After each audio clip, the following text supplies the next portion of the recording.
All right, good morning. Good morning. Wait for people to join us and turn on their cameras. I can get going from there.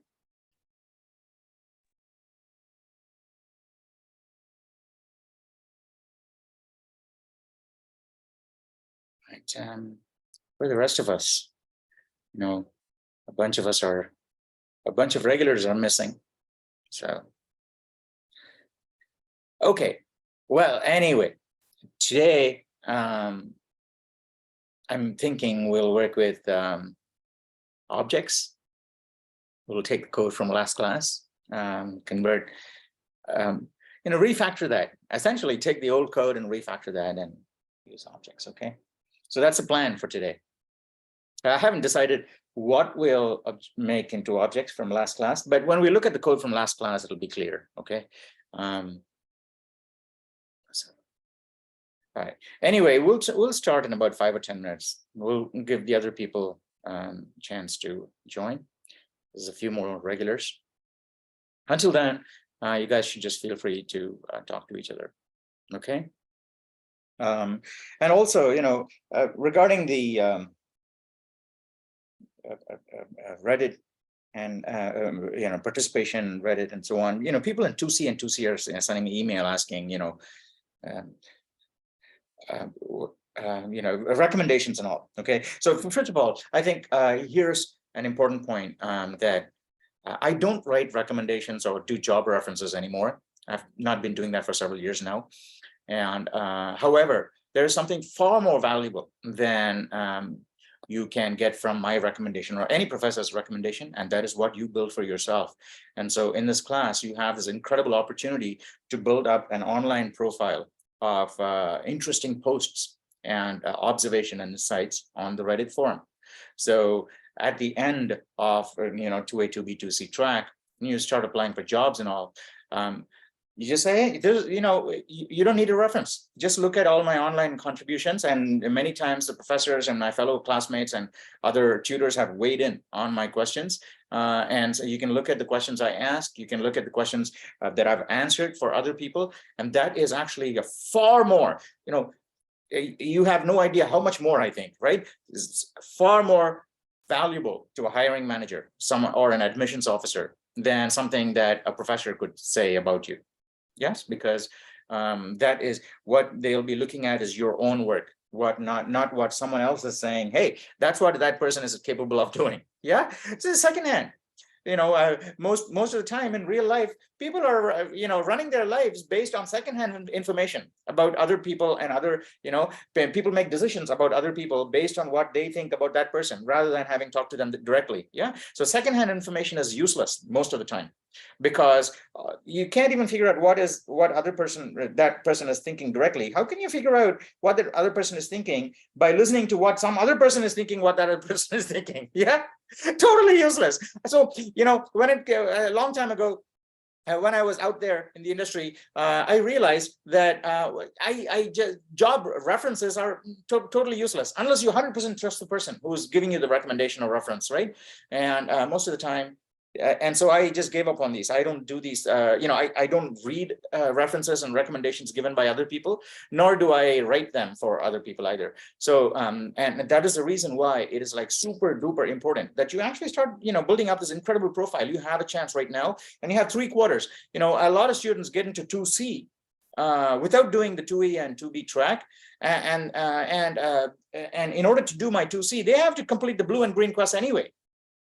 And so they have to do it all in a rushed way and then get into 2C. They don't have enough of a time to build up a portfolio. Well, they can do a little bit of a 2C posts and things like that and build up a portfolio. But you have this incredibly unique opportunity. You have 3 whole months for the blue, 3 whole months for green, 3 whole months for red. You can build up some fantastic posts. Okay, it doesn't matter. You only have, think about it, right? From an admissions point of view, officer point of view, or a job hiring manager's point of view, they don't have time to look over 15 or 20 pages of your accomplishments. So you don't.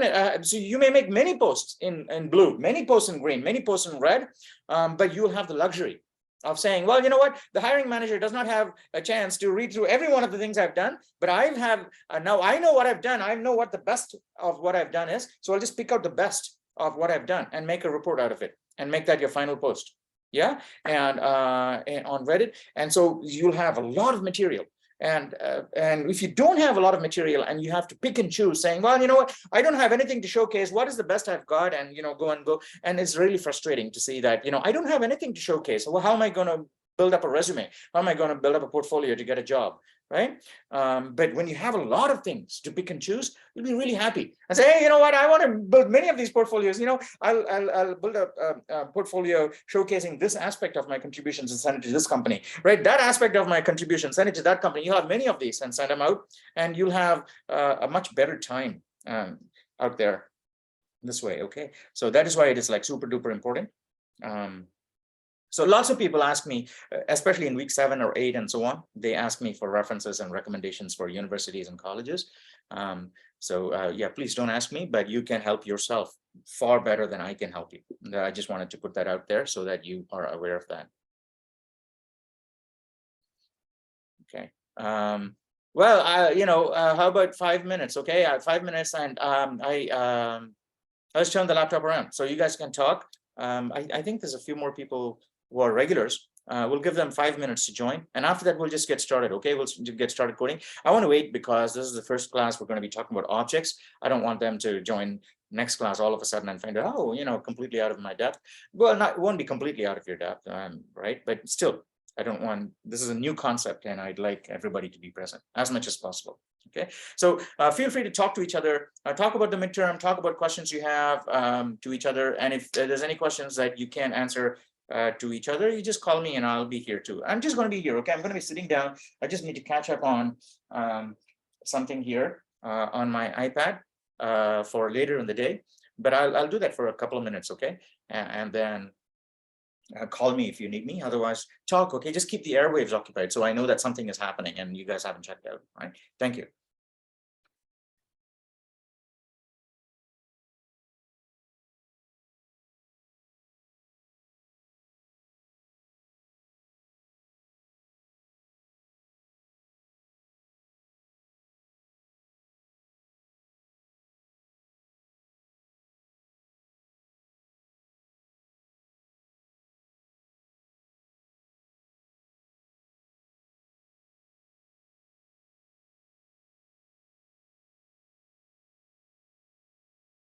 Nobody wants to talk?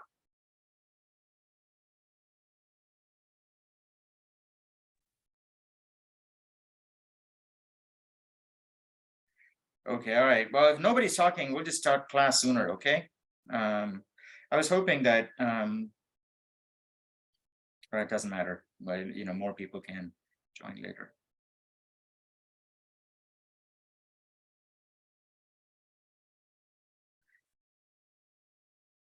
All right, okay.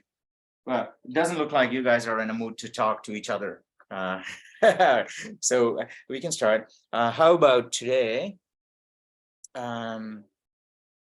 Elijah, you said you haven't coded, yes? No, I haven't. You haven't, right? No. Okay. Why don't you? Hey, I think your microphone needs to be something is weird. I'm hearing an echo of what I say. Not anymore. Oh, That's funny. All right. Okay. So whenever you're ready, you can pick up the screen. By the way, do you have a PC or a Mac? No, I can't hear you at all. I think your microphone was either picking up both of us or only you, or nobody. Can you switch on your microphone and say whether you're using a Mac or a PC? Can't hear you. this is Yeah, I can hear you now. What are you using? Sorry. Hey, yeah, so you're cutting out again and again. So sometimes what you say I can hear and sometimes I can't. Is it the same with other people? Can everybody hear Elijah completely? No. All right. Okay. mm-hmm. Now we can hear you hear me? humming. Yeah, I Okay. can hear. All right. Great. Okay, great. PC or Mac? PC. Okay, all right. And is Windows 11, is it? No, I don't think so. Okay, no, that's fine. The reason I asked is because I had an idea for what we can do today, and I tried to do an extension of it for my 2B students yesterday. Well, actually, not yesterday. Well, last week, one of my 2B students who had completed all the 9 quests, green quests, wanted to do an extra credit project. So actually, a few people in 2B who have completed all 9 quests and they're doing extra credit projects in 2B. So so the first person who completed all the 9 quests, I was doing a Zoom one-on-one with that person, and we're trying to do something with Windows, and discovered that something that I was had planned for the extra credit project doesn't work on Windows 11. Okay, so we can find out whether it works for on this machine. Okay, well, we can find out whether it works on just this machine. Why is the real estate, the screen real estate is not being taken up fully? You know, there's 2 black bands on both sides, and your window is quite small. Can you also dismiss the blue panel? Dismiss the blue panel. No, the blue on this side, the blue panel on the left. Yeah, there you go. Right? Yeah, okay. So let's actually try this, okay? I just out of curiosity, I want to try this. If it works, I think we can do something really cool. If it doesn't, we'll do something else, okay?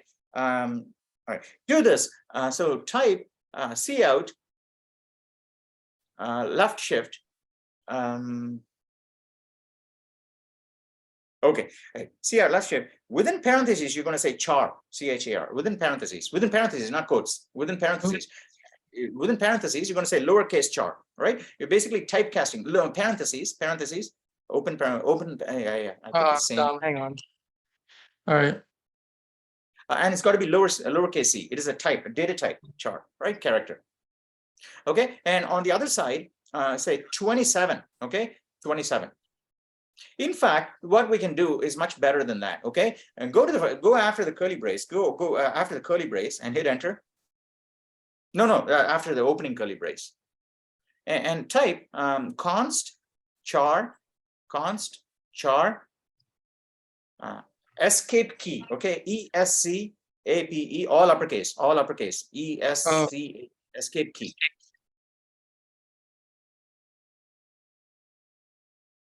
Underscore key. Yeah, escape underscore key equals 27. Right? And put a semicolon there. And then let's put a comment there saying ASCII value of escape character equals 27, right? ASCII value of escape character equals 27. Of escape key? Escape character. You see that key on the top left of your keyboard? That's the escape key. Yeah? Yeah. And that's actually got an ASCII value. And the ASCII value is 27. So what we want to do is we want to print the value 27 as a character. We want to print the escape character. However, you know, there's how do you print the escape character? Is there a way to print the escape character? Yeah, right. I don't know if there's an escape. There's an escape sequence for the escape character. So we're going to actually send the character itself to the console. Okay. Now, after put a space before the 27. By the way, put a space before the 27. Right now, on the right side, say left shift again, and say, and within double quotes, you want to say open square bracket,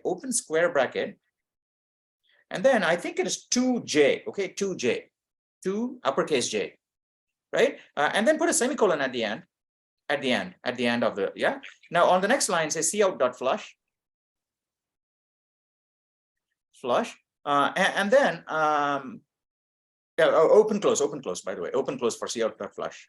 Yeah, great. Don't reduce the font anymore. Okay, I can still read this, but this is good, right? Put a semicolon after that. Okay. Right, semicolon after the closing brace, and let's put a comment on the end of line 15. Right, put a comment on the end of line 15. Right, say this should clear the screen. If ANSI sequences are accepted by the console. If ANSI sequences, ANSI, all uppercase, ANSI sequences are accepted by the screen, right? Or accepted by the console. or honored or something like that. Yeah, okay, exported by the console. Right now, now before you run this, open another tab in your browser. And by the way, this is a private browser, isn't it? Yeah, it is. Okay. Right now, we want to type list of ANSI escape sequences for terminals. List of ANSI escape sequences for terminals. Right. I will find a bunch of links. I just want to confirm that clearing the screen has that particular thing. Okay. Yeah, click on the Wikipedia page. Let's see. Right. Further down. We want to see if there's a list of all these things. Yeah. Okay. Hang on just a second. No, not that. Further down. Oh, wait. Moves to next line. Starts.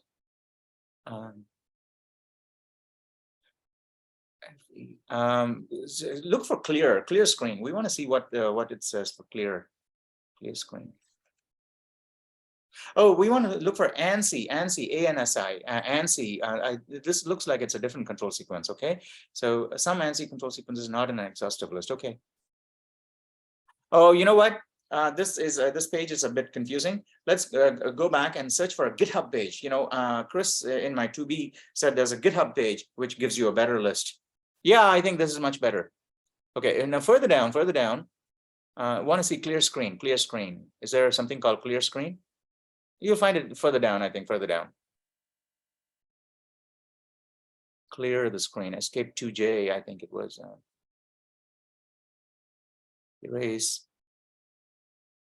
entire screen. Yeah, okay, yeah, there it is. What is it? Escape, square bracket, 2 uppercase J, yeah? Yeah. Okay, now let's go to your console. Yeah, there you go. I think if we run it now, we should see the if we see the screen getting cleared, I think that is promising. Why is it not running? Is it running? It is compiling. Oh, you see a namespace. All right.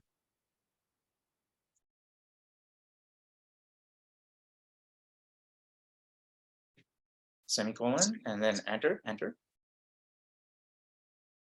Oh, great! It seemed to have worked. Okay, now actually just put a blank line after that using namespace thing, and then let's just confirm that it works. Okay, and now before that, on line 15, hit enter on line 15. Now just say cout hello world, cout left shift hello world and L. Okay, now I think if we run this now, you want endl also, endl, and then right, if we run this now, you shouldn't see the hello world because it'll print hello world, and then that sequence would have, yay, okay, actually it worked. It did actually work. So what happened was it positioned the cursor. Well, it actually cleared the entire screen. So let's go back to the other page, and look for. We want to go further up. We'll see. Oh, well, maybe we can try colors. Well, let's try colors. Okay. So further down. Let's see if we can try colors. Okay. Colors, graphics mode. Color codes. Yeah. Further down. All right. Okay. Yeah. All right. Let's try. What color do you want? Let's try this. Okay. What color? You want magenta? Yeah. Okay. All right. Let's do it. 35. But how do you send the color? Okay. How do you send the color? How do you set the color? Set style to bold. Set white foreground with red background. Okay. So I think it's 2. Can you hit Control+ one more time? Yeah. Great. Okay. Dimmed white foreground with red background. Okay. I think the a foreground color. All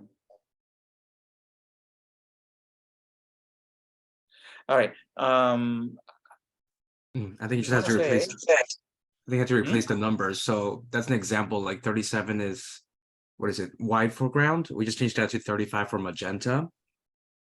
And great. Okay. I think you changed 41 to 40 for a black background. I'm not sure if we need that.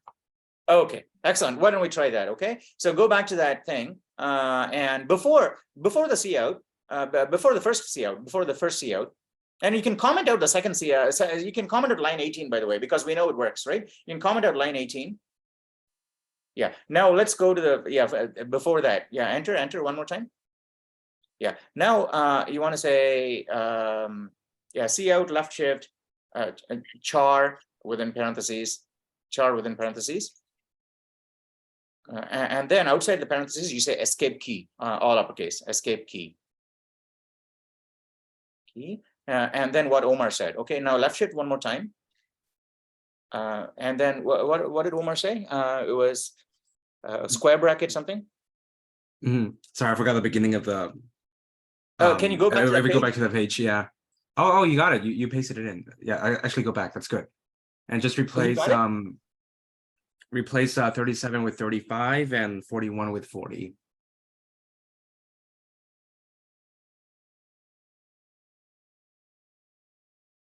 And then no, you got to have oh no, what is that? /x? I don't think you need a /x. What is /x on that page? I don't think there's a /x there. No, that is no, that their /x, I bet it stands for the /x1b stands for 27, the escape character. If I'm not mistaken, 1b is 27 in hexadecimal. Hey, Google, what is 1b in hexadecimal?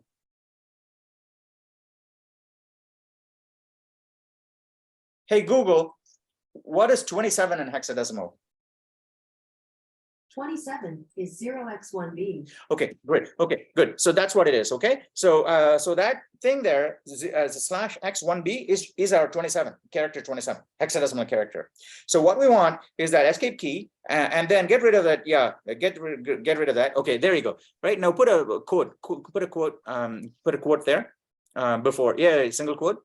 Right. So open square bracket. And what is a 2 semicolon? What does a 2 semicolon do? I don't know. What does a 2 semicolon do? Oh, 2 semicolon is for bold, is it? I think 2 semicolon is for bold. Further up, maybe 2 semicolon is bold. It's set dim. Oh, dim. And it's also 2M. It says I didn't see 2M.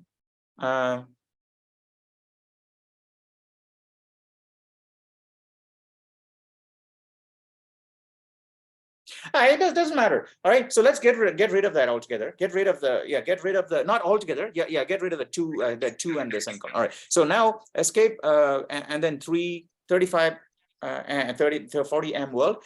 Close it, and then endl after that. Close it. Endl after that. You can comment out line 18 also. In fact, you know what? No, hang on. What you can do is get rid of that world after that M on line 16. Get rid of that. Okay, all right. So that means it will set the color to whatever it is. Right now, hello world should appear in the color that we have selected. You know, this is all an experiment. I don't know if it's going to work. We're just trying this out. Is it working? Yeah. Yeah. Okay, it's actually working. So wow. Okay, so that's fantastic. Okay, so we have a means now. We have the means to actually using those escape sequences. We have the means to position the cursor at an arbitrary point on the screen. Yes or no? Because we can give the column and the row, right? We say, go to this column, go to this row, the cursor will just go there. So we don't have to resort to that crazy trick we did before, saying, you know, here's a line, we print the line and hit a carriage return, come back to the beginning. And if you want to print something here, we print a lot of spaces and print that again. So that's what we did, right? Before, for, you know, a one-dimensional screen, just to keep overriding the same thing. We actually have this trick now so that we don't have to do that. If you want to override a particular character, you can just directly go to that place in the screen and override it. Okay, that's great. Okay, so I think that might actually it might work very nicely in this thing that we're going to try and do. Okay, and this is essentially what we're going to try in the 2B in the 2B extra credit project. We're essentially going to be doing an extension of what we're doing now. So I'm thinking what we'll do for this is write a program with an object that will display. Yeah. Why don't we do this? Okay, it's a slight stretch goal, but I think it's possible. Okay, here we'll create an object that is capable of drawing things on the screen. Okay, drawing things on the screen. So if you have a 10 by 10 screen, right, it's a little online GDB, let's say a 50 by 50 screen, we should be able to draw a line. We should be able to draw a square. We should be able to draw a square with a character of our choosing. Yeah, and I think that will be really cool. I think we should be able to do that. So if everybody is okay with that, if that will be our plan for today, and that is what we'll try and implement. Okay. But so far, this is the overarching plan for today. This is what we're going to try and do. And this, in fact, is along the lines. Well, actually, you know what? Hannah was interested in an extra credit project, and I had an idea for her. Actually, it wasn't this. Okay, it was a different one. And again, anyone who's completed all 9 quests can join in on that project. Okay, it doesn't have to be only Hannah. I'm pretty sure she'll be happy to work with other people on this project. But you have to have completed all 9 quests, right? If you've completed all 9 quests, just let us know, and then you can get in on this extra credit project. You can work, and it's not just extra credit for getting more points in 2A. At the end of the day, if you've done all 9 quests, you're pretty much on track to get an A anyway. I think, right? Because you modules, you can read the modules and then figure out the details. It's not like super duper hard like in 2C and 2B and all. So whatever you do for extra credit is actually just going to be beneficial to you in the sense that you'd be able to share it publicly. You'll be able to share on places like Stack Overflow and other places. And in fact, what we'll do here, it will well, this is not going to be the extra credit project because I actually forgot what Hannah was working on. I forgot the idea. I think it was an iOS project or something, or Android or something. Oh, I don't know. I can't hear you. Someone was speaking, right? Anyway, so this is what we'll do. My 2B students are potentially thinking about taking what we'll do today in class to the next level by creating moving 3D graphics on a dumb terminal, right? On a simple dumb CRT terminal, not even display like this. It could be a TV, an old cathode ray tube TV, and a terminal based on that. You can still have moving graphics happen on that, and that is essentially what they're trying to do. But essentially, what we will do today has scope for extension along those lines. Why? Oh, yes. The reason I thought about Hannah's project was she shared something, the snake game, right? The snake game, and used a library called SDL or something. SDL, yeah, SDL for positioning the cursor and doing things on the screen. So this, using this, you can build the SDL library, and in less than about 20 lines of, I don't know what the SDL does, by the way, right? But you will be able to build a library using the skills that you learn in this class and the next class, just these 2 classes, something very similar, that a library that you can give people and say, hey, hook into my library, and using this library, you can position the cursor anywhere you want and write a character anywhere you want in any color, in any style. Okay, that's all you need, really, isn't it? Because once you have that, you can then write a function that'll draw a line. You can write a function that'll draw a circle. You can write a function that'll draw a stick man. You can write a function that you can do anything, right? And draw something and move it on the screen. All of that is possible, and using this. Okay, so that's what we'll do. Everybody okay with this? So if you're okay with this, what we'll do is we'll pick up the code from last class. Who coded last class? I forget who coded last class. Matt, did you code last class? No, it wasn't me. Someone coded last class and also posted the code. I think it was Sabrina. Maybe not. Oh, Sabrina. No, I think Sabrina was a class before, maybe. I don't know, but we need that link. Can someone get that link from Reddit? And you just need to open up that link and fork the code, and then we'll review the code and see what we can turn into an object in today's class. It must be on Reddit, okay? Sabrina or someone must have posted it on Reddit. If you can't find it, doesn't matter. I just create it from scratch, okay? You want to create it from scratch? Oh, all right. Okay, why don't we create it from scratch? Now let's delete the whole file, Control A and delete the whole thing. Control A, delete the whole thing. Yeah. And put a comment on the top of the file saying class code for February 21st. Yeah. and then say, and then you, and let's put one more comment under that saying what we'll do. Today we'll play with creating a class. Oh, don't do all caps because it's harder to read for many people. Yeah. Today we'll play with creating an object that is capable of drawing things on screen.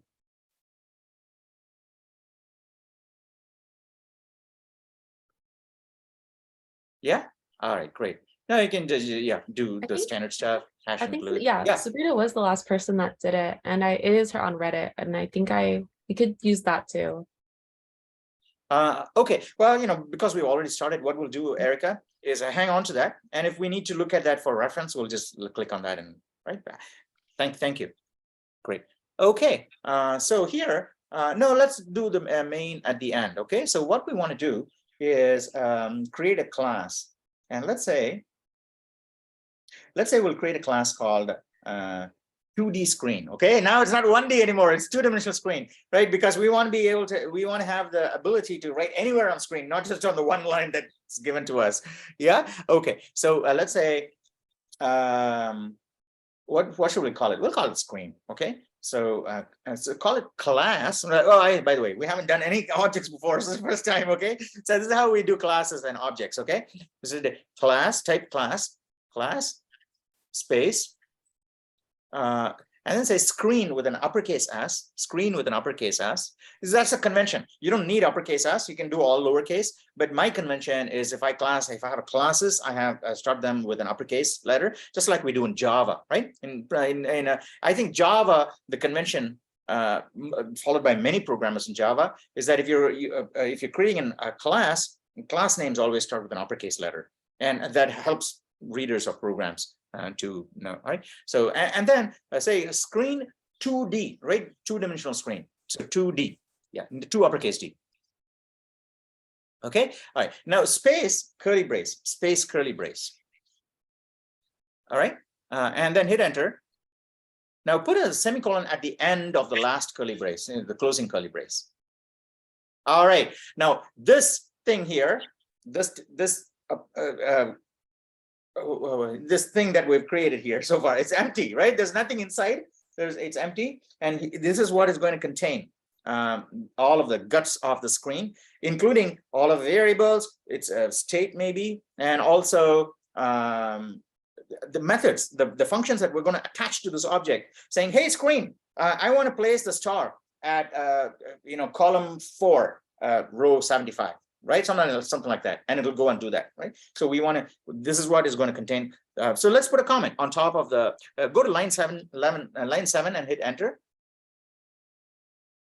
and say, So the screen 2D object, the screen 2D object class, the screen 2D objects class. No, screen 2D class. So the screen 2D class, yeah, allows us to make screen 2D objects,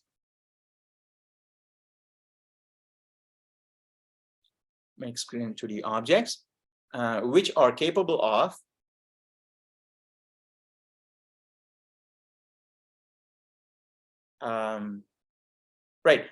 drawing things at arbitrary places. I'll go to the next line. You see that? You see the thin vertical line? Can you see the thin vertical line? Yeah, that's 80 columns, and many people will subconsciously just break and go to the next line. Okay, so so drawing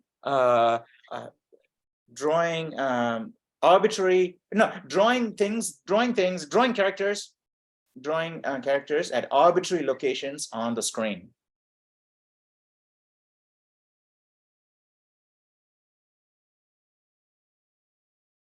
Great, excellent, thank you. All right. So now, inside of here is what we're going to have. Everything. So let me think about what we're going to do. So first, what are the methods we want? We want a method to go and place a character at a particular location on screen. We want methods to change colors. I think that's basically it. I'm thinking of can we do more?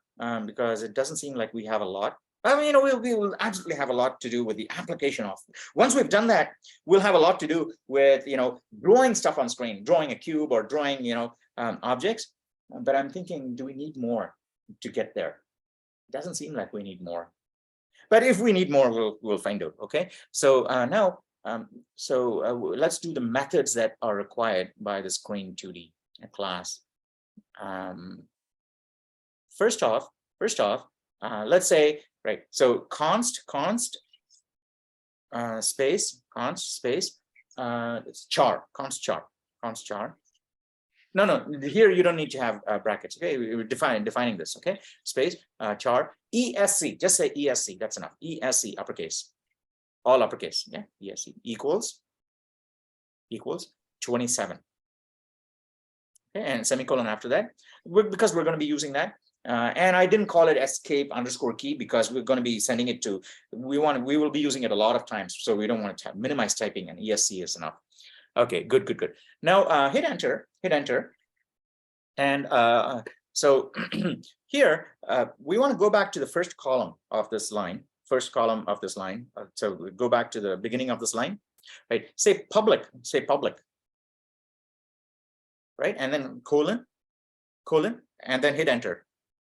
All right, now indent in now.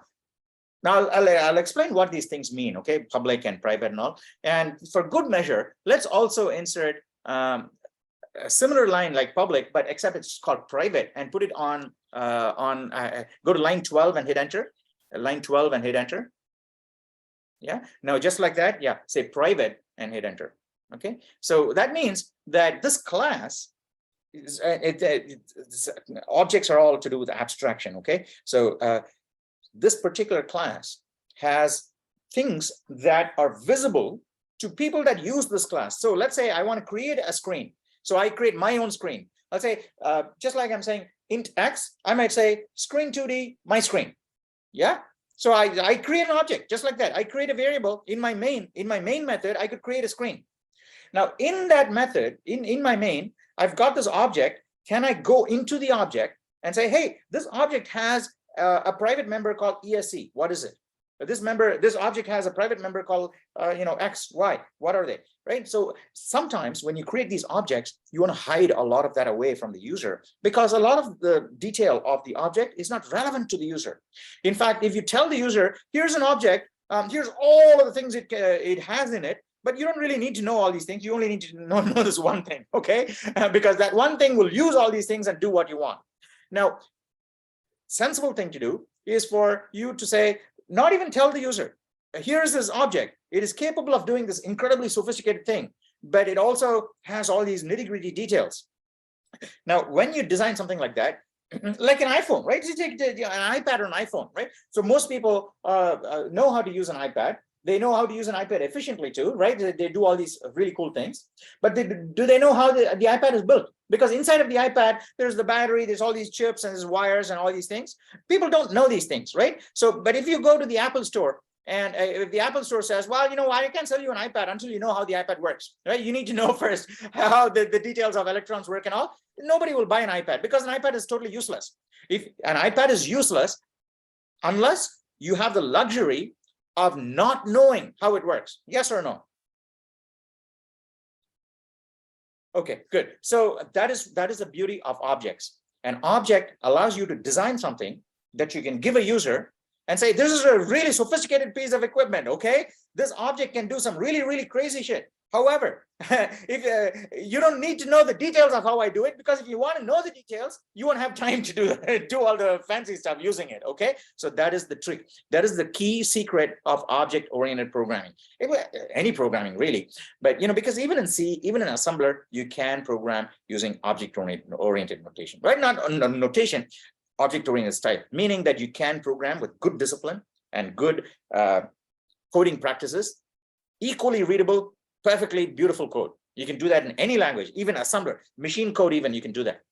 However, because it is easy to abuse all the rights that these lower level languages give you, untrained programmers, right? Untrained. I don't know, because I know trained, sophisticated, high level programmers, they can program even in machine code perfectly readably, okay? Without using comments even.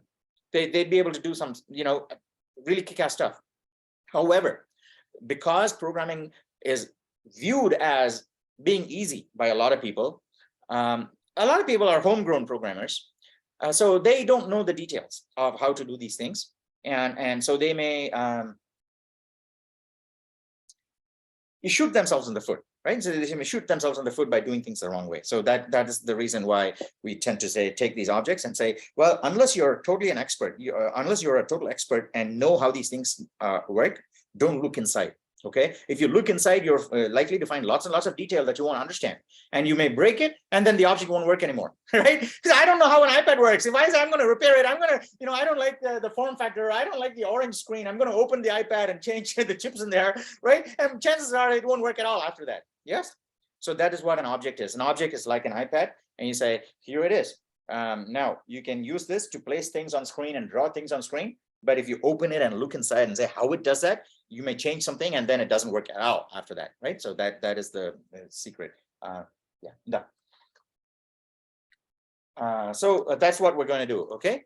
All right. So let's create a method, and we'll call this method set pixel. Okay, we'll call this set pixel just like the other one.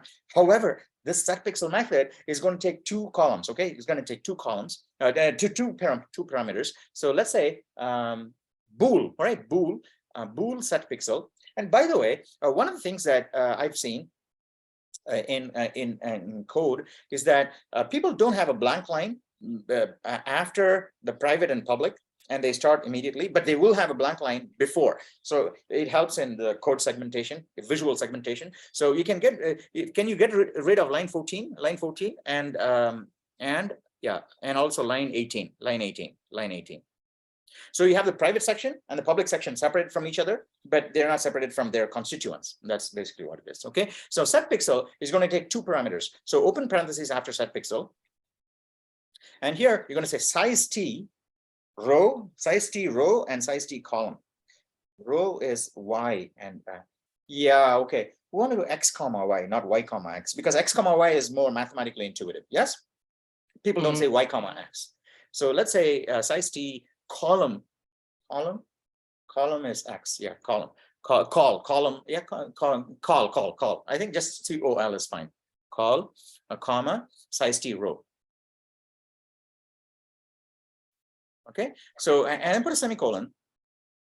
And also let's give it a third parameter. Okay, and third parameter, and we're going to make it a default parameter. Okay, and say char c space c, and then the default value of c. If the user does not give a value for c, the default value can just be a star. Okay, equals a star within single quotes.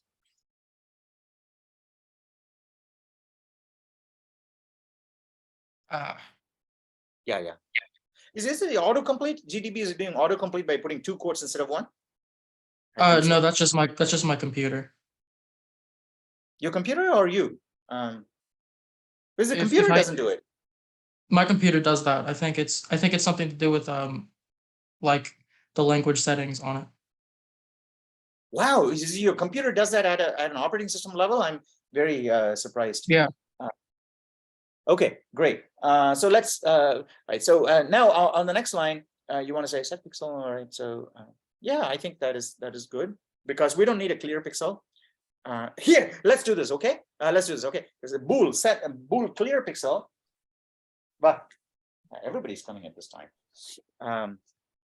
Clear pixel, and then same parameters, except no char c. Okay.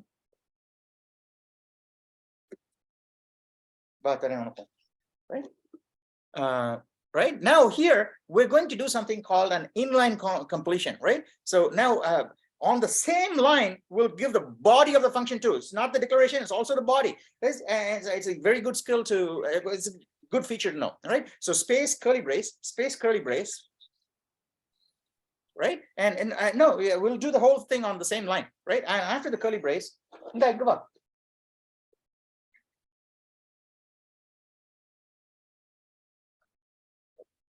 Right. You say set pixel, pixel, open parentheses, row, call, comma, row, call, comma, row, call, comma, row, row, comma, and then space within single quotes. Oh, Within single space. Right now, put a semicolon at the end. And then close the curly brace too. Right now, this is called an inline declaration. Right, an inline declaration and an inline definition. Sorry, not declaration, definition. That means that here's a function, but that function is not going to be declared later on. Here it is. I've declared the function and defined it on the same line. Bam, like that. Okay. So what does this function do? This function says clear the pixel on that at that position. So all it does is that, well, if you want to clear the pixel, I'll just set the pixel, but the pixel I'm going to set is going to have the character space in there. So setting the space at that location automatically clears it. Does that make sense? Well, if it doesn't, it'll be perfectly clear in just a little while. Okay. So now we want what is called a constructor, and all of these things. Don't worry too much. When we start using these in main, everything will become clear. Okay. And I'll say when we start using these, I'll say, well, that's where the constructor is being called, and so on and so forth. Okay. So now let's go to the line 16 and hit enter. Let's go to line 16 and hit enter. Here we want to define what is called a constructor. So meaning that here is a class. This class is a blueprint. You can use this class to stamp out as many objects as you want. That is what it is, right? Because the compiler gives you this data type called a double or a float. Yes. Now, when you have a data type called a double, you can tell the compiler, hey compiler, can you give me what is it, fourth squirrel? So yeah. So the compiler will say, give me a double, but you're not satisfied with one double. You can say, give me a double X, give me a double Y, and so on and so forth. So you can have any number of doubles. Yes. So you can say double X, Y, Z, and so on and so forth, and so that many doubles, just like that. You've created your own data type at this point, right? So you've created a data type called screen 2D. Now in your main, you can say, give me a screen 2D. Screen 1, screen 2, screen 3, 10 screens, any number of screens. Just like you can say, I want 10 doubles, you can have 10 screens and manipulate these screens separately and so on, right? So now you got these screen 2D. So we want to, it's right. Constructor is what takes the object, this class definition, and says, hey, here's the blueprint for creating a new object like that. Now the compiler will say, Elijah wants a new screen, and here's the blueprint. And so let's look at the blueprint and create an object just like that and give it to Elijah. That's what's going to happen in our main. In our main, when we say, give me a screen 2D, it'll run this constructor. So let's say the constructor, you can distinguish constructors in any program, in most programming languages anyway, by the constructor will have the exact same name as a class. So it is a function, a method that is stuck onto the class, and it'll have the exact same name as a class. So here, and then it does not have a return type. Those are the only things that we need to know to distinguish a constructor from other methods. Okay, so just say screen 2D,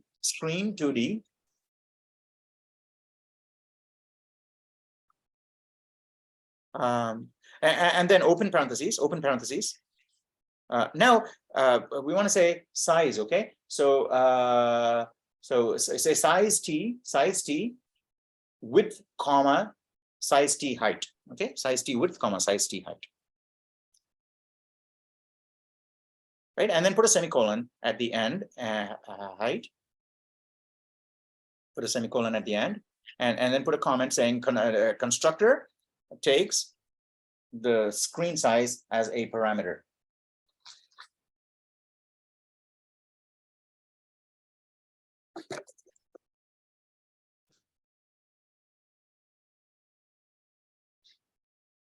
That's really cool, right? I've never seen squirrels share a cookie before. There's these two squirrels out there because every time they have a cookie, the other one comes by. This guy will run away, and there's two squirrels right there. I wish I could show it to you. We don't have time, right? He's got a squirrel. He's got a cookie in his mouth, and the other squirrel came by, and he's letting him bite the same cookie, which is kind of cool. I've never seen that in my life before, and that is fantastic. All right, okay, all right. Well, if you want, I can show it to you, right? They're out there. All right, as a parameter, screen size as a parameter. Bummer, we want to have, put it on the same line because it kind of looks unsightly that, or you see if you can shorten the line or CTR, say CTR instead of constructor, CTR instead of constructor, CTR. CTR takes size as params, size as params, size as params. I think that's good. And no, a params, no, just params, not a params. Yay, okay, good. All right, so that's a constructor. It takes the screen size as a parameter. All right, okay. So now we have these. Great. Okay, so how about this? Enough of doing this object for now, okay? Because now I think it's much better this way. We create a little bit, and then create a main that uses it, so we know how to use it. And then after we've used it, we'll go back and add more to this object, and go back to main and add the new features that we stuck on the object. And we do this repeatedly. That's it, okay? No. All right, so we do that repeatedly, and then we can have some effects happen on screen, I hope. All right, so now let's get rid of the blank lines above and below the set pixel and clear pixel. We'll now go ahead and do our main method. Yeah. And also, one of the things that we do is the constructor and destructor. Usually people treat that as a separate paragraph from all the other methods. So put a blank line after line 17, so that that's a constructor, it's separate. Yeah, after line 17, after. So because we'll have the constructor, and then we'll have a whole lot of methods that deal with the object eventually, right? So now let's do our main, int main.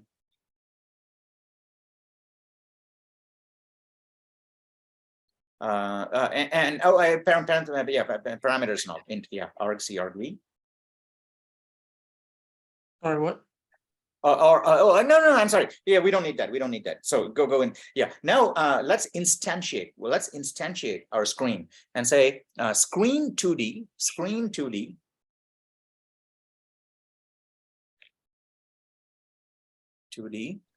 And then yeah, space my screen, right? Call it whatever you want. I'm just saying my screen. You can say my screen. And then within parentheses, you're going to say, let's say we do 50 wide and 25 height. Okay, yeah, 50 25. Yeah, let's do 50 25. Yeah, and then semicolon at the end, and say and so that will give you a screen that is put a comment there just so we know clearly that it's, because we don't have, see, in some other languages there is something called, something called a named parameter. Have you come across this thing called a named parameter before? No or yes? No. All right, so named parameter, not in C++, but if you learn some other programming languages, you'll learn that. So because what happens is that in some other languages, even in C++, people sometimes write functions that take like 10 parameters, 5, 10, lots of parameters. Okay, now when you have a function that takes a lot of parameters, and then the user of that function needs to call it, and they say, well, call that function, and they stick in a lot of numbers, 47, 23, string XYZ, and so on. So 10 of those. But then when they're doing that, it's very hard to remember what these things are. 47 is actually the width of the screen. 27 is the height. XYZ is the string that needs to go there, and so on. So many parameters, we don't know what the order is, and so on. So other languages, they introduce this new feature. It's just a feature called named parameters, so that even when you call the function, you don't need to give the parameters in exact order like we have to do in C++. You can give them in any order as long as you tag each parameter saying, hey, this parameter, even though it's the 5th in the list of parameters that I give, it is actually the width of the screen, right? So you can tag parameters with names saying, well, it doesn't matter. I don't know if it makes sense now, but maybe it'll make sense later on when you're mastering some other programming language. We don't have that in C++.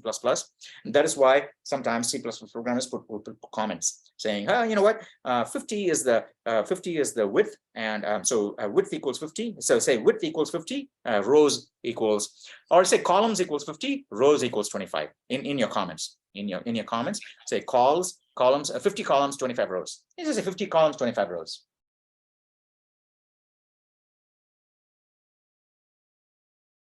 Great. So now that gives us a screen that has got 50 columns, 25 rows. Now let's go to our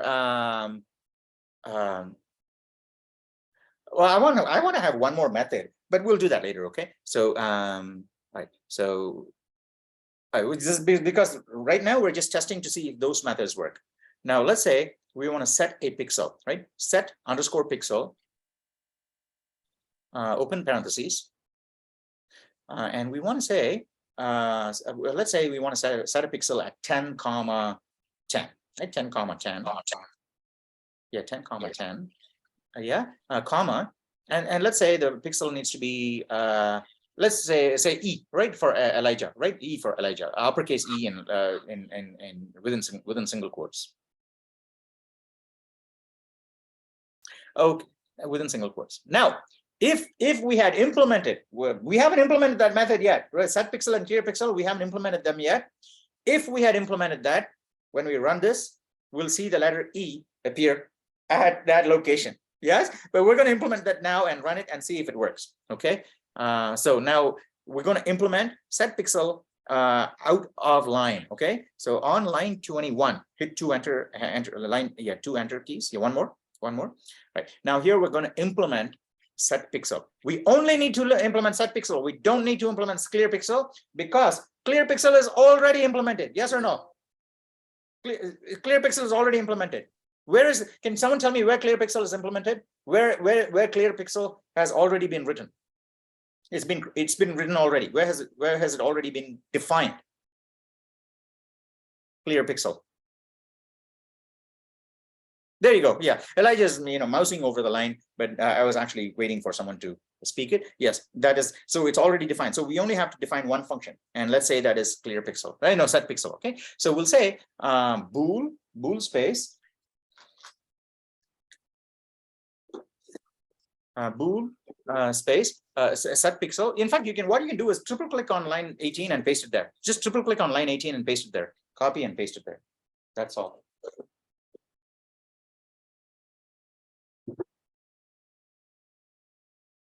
Did you paste it? Yeah. Oh yeah, you did. Thank you. Right now, get rid of the semicolon. And then put space, curly brace. Hit enter. Now we need to do a few more things, right? We can't have default parameters appearing in a definition. So get rid of char c equals that thing. Get rid of that. And the comma too. Comma can go. Oh, everything's ruined. You need the blank line before that, right? Now, before the word set pixel, you want to tell the compiler, hey, I'm creating a function, but this is not some random global function that's floating out there. This is a function that you need to take and stick to the screen 2D class, okay? Which means that you can't call this function just about anywhere. You can only call this function when it is attached to a screen object. That's all we're saying, okay? So we're saying it's a function, but it is very well scoped. It is scoped to be contained only inside the screen object. So it only makes sense in the context of the screen object. Outside of the screen object, you can't call the function. So we're going to say screen 2D right there, right? Say screen 2D uppercase. Same name as a class. And no, and then two colons. There you go, right? It is just like namespace standard colon, right? It's just like a namespace. In this space, it is in this case, it is a class space, right? It just locates that thing inside of the object, inside of the class. That's all, right? So here's what we're going to do. Now, what this function needs to do is let's put a comment on top on line 22. Go to line 22, hit enter. No, blank line. Always separate all your functions with a blank line. Yeah, put a comment saying here move cursor. Just move cursor to the requested column, comma, row, and print. Wait, sorry, one more time. Requested column, comma, row. Requested column, comma, row, column. I think your spelling for column is wrong. So you don't need the O there. Yeah. Okay, column, C-O-L-U-M. Yeah, C-O-L-U-M-N. M-N. I think the last there's an N at the end. Right, comma, row, and set and write the given character there. Write the given character there.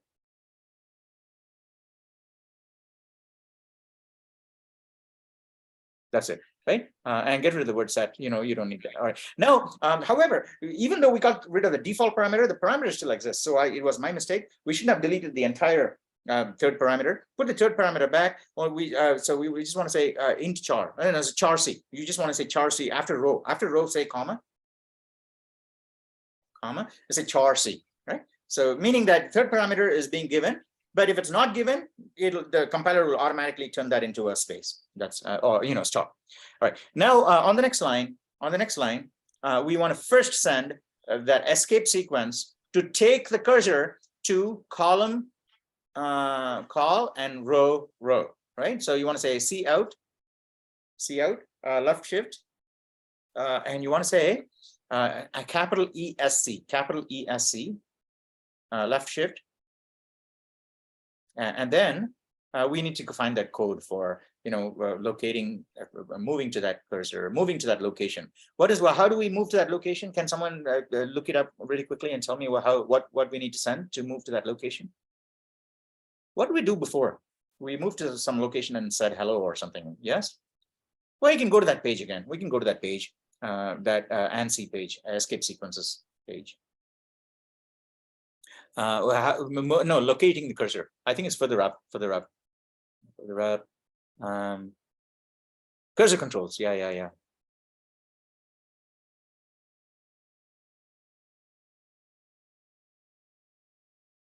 No. Oh, that's funny. I thought I saw. Oh, there you go. No, home position zeros. Oh yeah, no, second one. All right. Wait a sec. Oh yeah, okay. So and then you have to have an H at the end.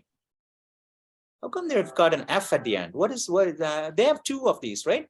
One with an H at the end and one with an F at the end. I guess we'll figure out. Someone can Google and find out why they have these two different things. We'll try H first, okay? We'll try H. So let's try escape square bracket. So now we send the square bracket within single quotes. So within single quotes, send a square bracket. And then send, and then left shift after that. I think escape, and then it was line semicolon, right? So line is row. So you need to send row. You need to send row. No, you don't need any of that. You just say row, just row. Oh. Row, and then send the single semicolon character. No. Send it. Left shift, send. Left shift.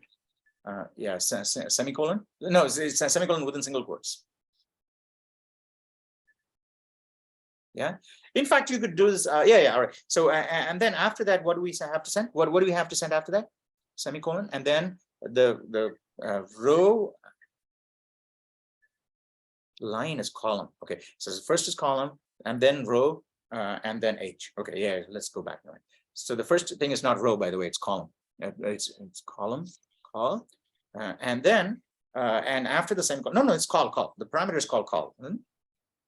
And after that, you want to left shift the row, left shift row, and then uppercase H, if I'm not mistaken. It's uppercase H.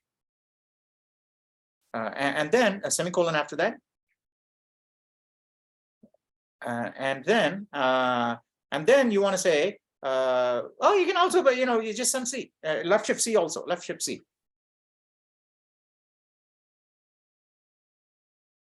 Okay, great. On the next line, you just have to see out.flush.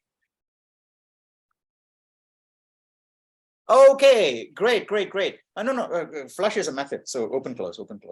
Hey, I just, this is really cool. We're doing a lot of experiments. I don't even know if it's going to work or not. And you guys are just playing along with me. Thank you so much. Okay. Because, usually the students expect professors to come to class with, oh, this is what we're going to learn today. And, already prepared, but we're just winging everything. And fortunately, these things are working. Okay. Most of these things we're trying are working. So it is kind of cool. But thank you so much for your cooperation and patience and everything. Okay, for sticking by with this. Right. So I think it's I think it's all there. We should be able to run this program and have the letter E appear.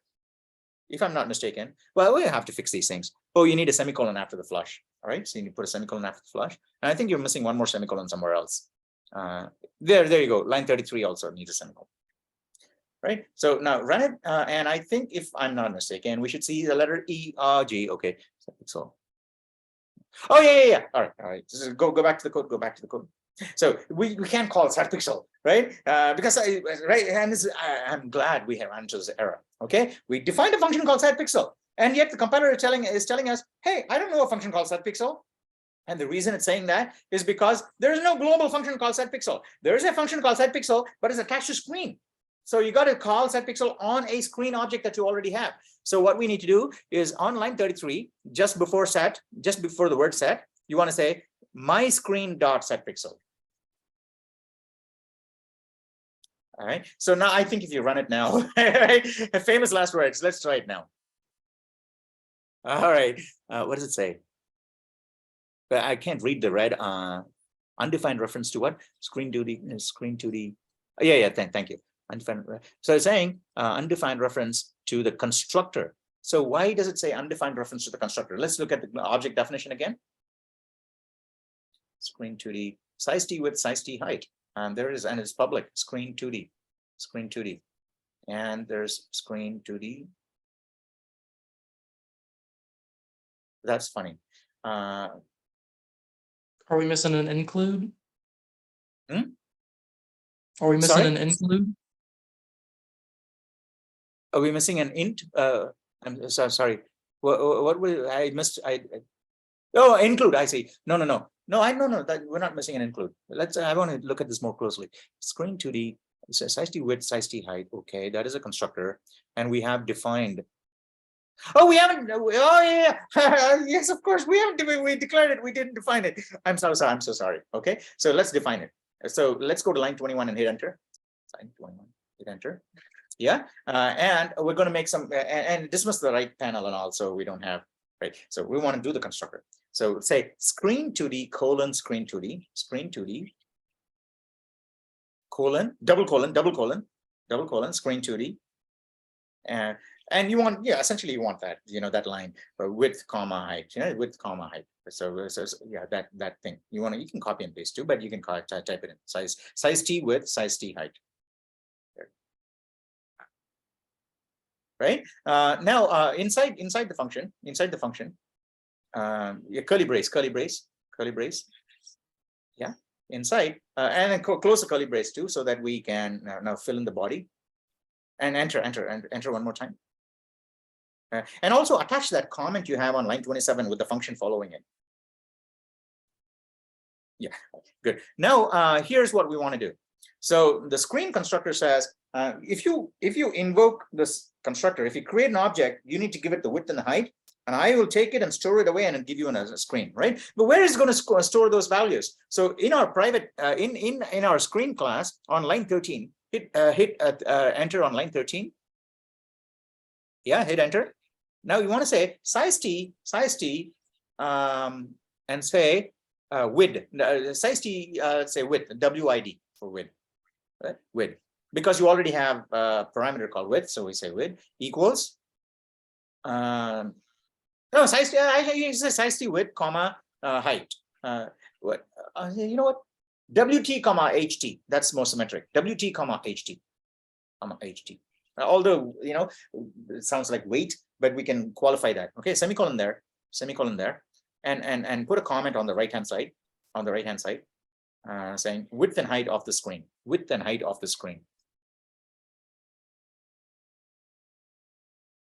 Okay. All right. Now, in our method on line 25, what we want to do is basically say, say width equals. No, width equals, or WT equals width. And then HT equals height. No, semicolon, enter. And no, don't use commas. technically it is possible, by the way, right? You can actually use a comma there, but I've never seen any programmer use comma like that before. It's possible. That's all, right? So all this does is that, if you want a screen, all you need to do is tell me what the width and height is. I'll take the numbers, I'll store them away and give you a screen. However, because we have the width and height, when we set the pixel, we can be more clever now, right? Because if I have a 10 by 10 screen and I want to set a pixel at 15,25, will it work? No, right? Because that's off screen. So what we can do is in our set pixel, we can say, right, if the pixel is being set off screen, I'll just return false. I'm not going to do anything. If it is being set on screen, then I'll do the required steps. Okay, so in our set pixel, on the very first line, on line, line 30, hit line on line 30, hit enter. At the end of line 30, hit enter. Yeah, here what we're going to do is say if call is greater than column is the width. Yeah, width WT or space vertical bar, space 2 vertical bars. That's it. Or and then a row greater than height. Yeah, on the next line, you say return false. Indent in, return false. Yeah. Now, and then hit a return after that. Hit an enter after that. Return false. Return false. No, return false. Return false. Semicolon. Oh no, false. False. FALSE. Yeah. Semicolon. Semicolon. Enter. Enter. Okay. Now at the end, after cout.flush, you want to return true because this function has to return a Boolean value, either true or false. So if it succeeded, it'll return true. If it failed, it's going to return false. So at the end, after cout.flush, just say return true. No, enter, and then enter. Okay, all right. Now, so you need a semicolon. You need a semicolon. I don't know. It seems like you're a Python programmer or something, because Python programmers always write without any semicolons at the end. That's what I learned before this. Oh, you did learn Python? Okay, yeah. You got to get in the habit of just typing semicolons. Hey, all right, it actually worked. Okay, so you got E there. Okay, now let's do something. Okay, now let's go back to our method. We'll do one more fancy thing. Okay, so instead of set pixel, after set pixel, no, after clear pixel, hit enter. After clear pixel, yeah, hit enter. And now you want to say bool right string at right string at right string at. No, it's the name of the function. It's the name of the function, right? Underscore string add, and then open parentheses. Again, like before, you're going to say size t call, size t row, and then now instead of char c, you're going to say string s. String.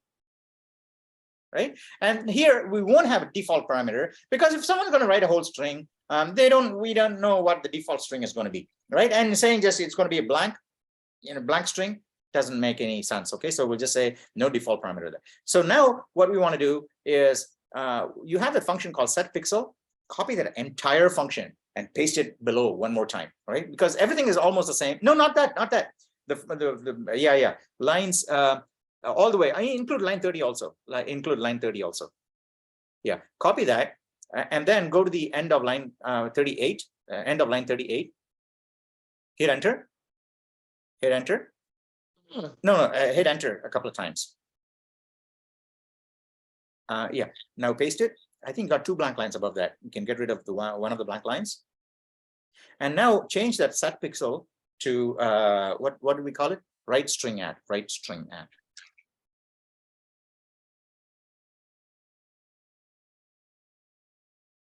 String at, and then I think the char c also needs to be a string s.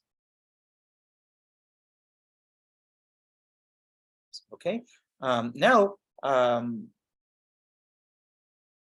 yeah, and then when you have left shift c on line 45, change that to left shift s. Okay, now where you say set pixel on line 53, say right string at, and then just say Elijah, the whole thing, right? Just say Elijah. And it's got to be double quotes now because it's a string, not a character. Right now, if you run this, I think we should see the word Elijah appear where that E usually. Great. Okay. Excellent. All right. That actually works too, right? Yes. All right. Now let's do something cool. Right now, also after that line, after set pixel, after that right string, hit enter. Let's clear the pixel at let's say column X comma Y. Right. Let's clear the pixel at 52 comma 25. Okay. So say clear pixel. Clear pixel 52 comma 25. Now it'll say L space jaw, right? L jaw, right? So it shouldn't say. Now I think it'll say L jaw because no. Oh, screen dot. My screen dot. I'm sorry. It's my screen dot. I'm actually glad we're running into these errors, okay? Because these are the kinds of errors you're going to run into when you create objects. When you create classes and objects, you're going to say, hey, what's going on? And say, hey, yeah, okay, I got to call it on an object, okay? It's better for you to face that error with me, because with an experienced programmer, when you face an error, here's what I've found. Many times, well, why didn't it say Elja? Oh, yeah, we didn't clear, well, we did clear the pixel there. We did clear the pixel at 5225.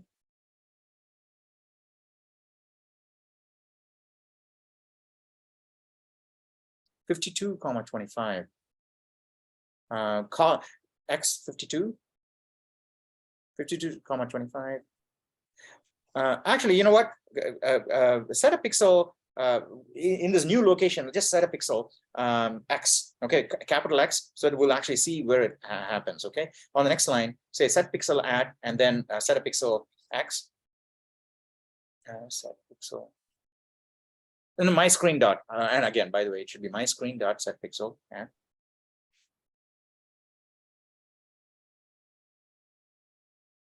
set pixel add, and then 52,25 uppercase X. No, we have 25 and then uppercase X within single quotes. Why didn't it? We should see the X there inside. Instead of the I, you should see an X there. Run it. Did you save it, by the way? Hang on. No, you got an error. What's the error? Class screen. We don't have a method called set pixel at. I think we just had set pixel and then right string at. Oh, can we change the method names, by the way, please, if you don't mind? So you want to say set pixel at, yeah, set pixel at, and then clear pixel at, and then also the definitions. Thank you, Erica. Oh yeah, they're too. They're also right, and then in the calling, yeah, there. Yeah, let's try this now. Oh, we still have an error. What does it say? Oh, it's the old one. Oh, it's a warning. Okay, good. Oh, I see. Okay, all right. So yeah, we can get rid of the warning. Right? I see. Also, where you have the clear pixel, it's actually returning a bool. If you see clear pixel, is also returning a boolean, isn't it? mhm. Therefore, you need to put the word return in front of that, go in front of set pixel at, where you're calling set pixel at on line 21, on line 21. No, on line 21, you're calling set pixel, yes? You mean 20? At the end, yeah, further into the line, you're calling set pixel. Oh, Invoking, yeah. Just before that, just before the word set, say return space. What that means is that clear pixel needs to return a value. It's going to call a function called set pixel, and whatever set pixel returns is what it's going to return. So it says call that function, return whatever it returns. That's what that means. Does that make sense? We're just writing that in one line. Okay, right now, run it again. We'll see if we get the X inside of your name. Why aren't we getting an X inside of your name, Elijah?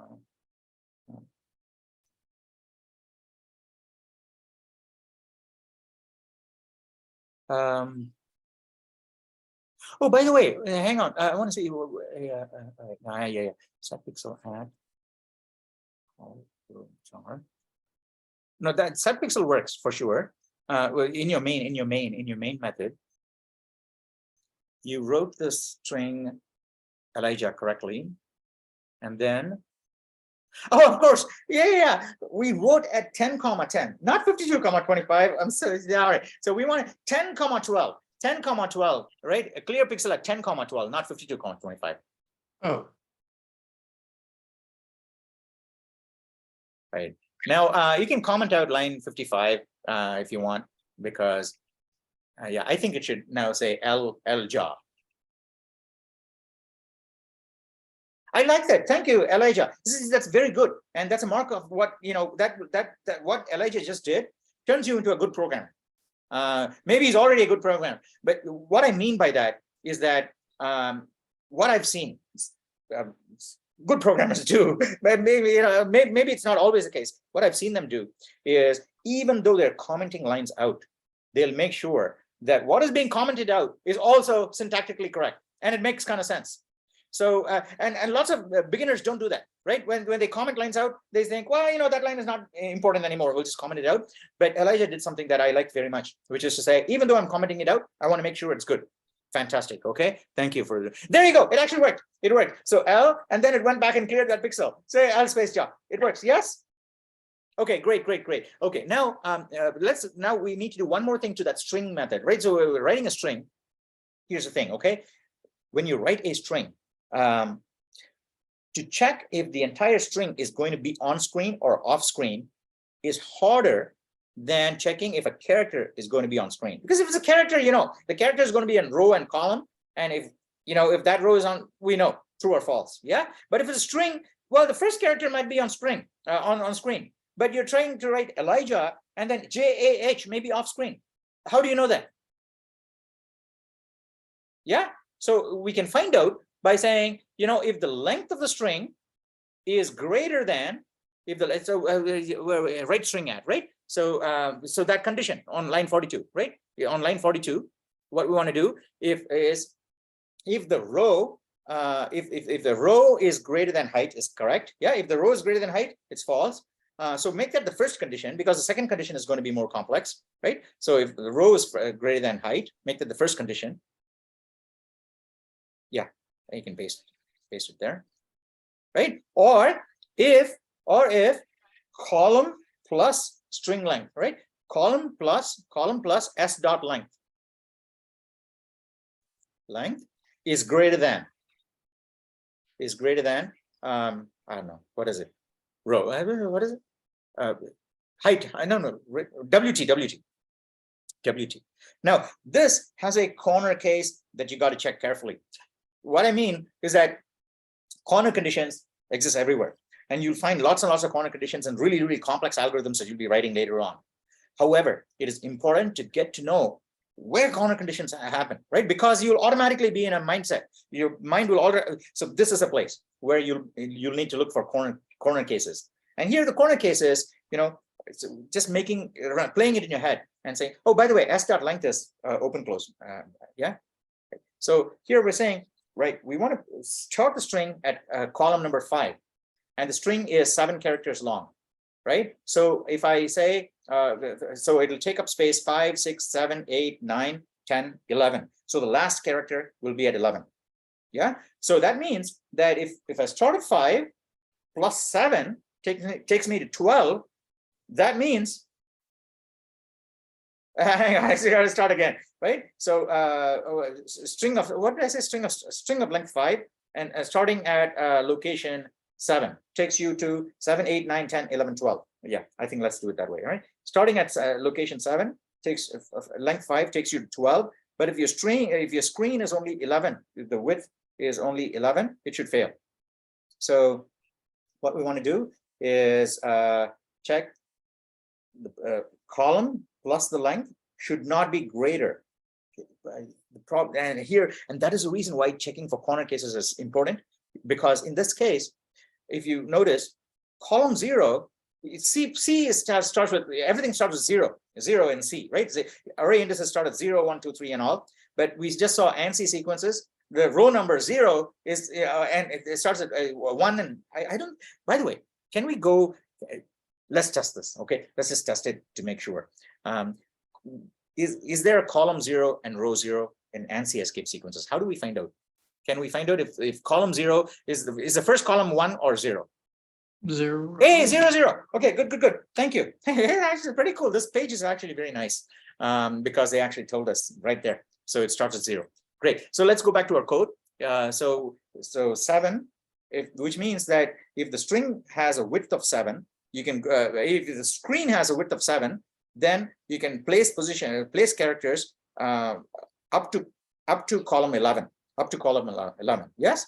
So if you start in 5. You can place 7 characters and get to 11. Yes, right? Because start at 7, 5 characters will take you 7. 7 meaning 7 is already 8, right? 7 is 8. Yeah, I think it'll work. Okay, we got to figure it out on a piece of paper sometimes, and to get it to right. All right. So if column plus s.length is greater than width, return false. Okay, I think that should do. Now, what we can. Yeah. All right. Okay. Now, I think. What else can we do now? I'm trying to think what else we can do. All right. Okay. Here. I'm going to leave this as an exercise for you guys, and I'll give you how much time. Yeah. Sure. Go ahead. Who is this? Oh, is someone joined later? Because I can't see anyone's. Oh, someone actually said I have a question, but I don't hear anymore after. I didn't hear anything else after that. Nobody has questions? Okay, well, in that case, all right. So here's what I'm thinking. What we can do is after creating a screen, let's say 50 by 50, I need to have a method that will draw a line. All right, for now, let's just say horizontal and vertical lines, right? Only horizontal lines. Let's say just say horizontal lines now. So let's say I want to create a method. I want to create a method called draw line, given x1, y1, x2, y2. So I'll do the declaration. I will create the declaration in there, but you will create the function. Okay, and you can create the function by just moving setting. That's all you got to do. Okay, so now let's go to the class definition. Let's go to the class definition. And above and below right below on line 22 hit enter. Yeah, and then say and then one more enter and start and put a comment right there saying graphics methods. Okay, right on the next line you can say bool draw line. Okay, and then you can say size t x1, size t y1, size t x2, size t y2.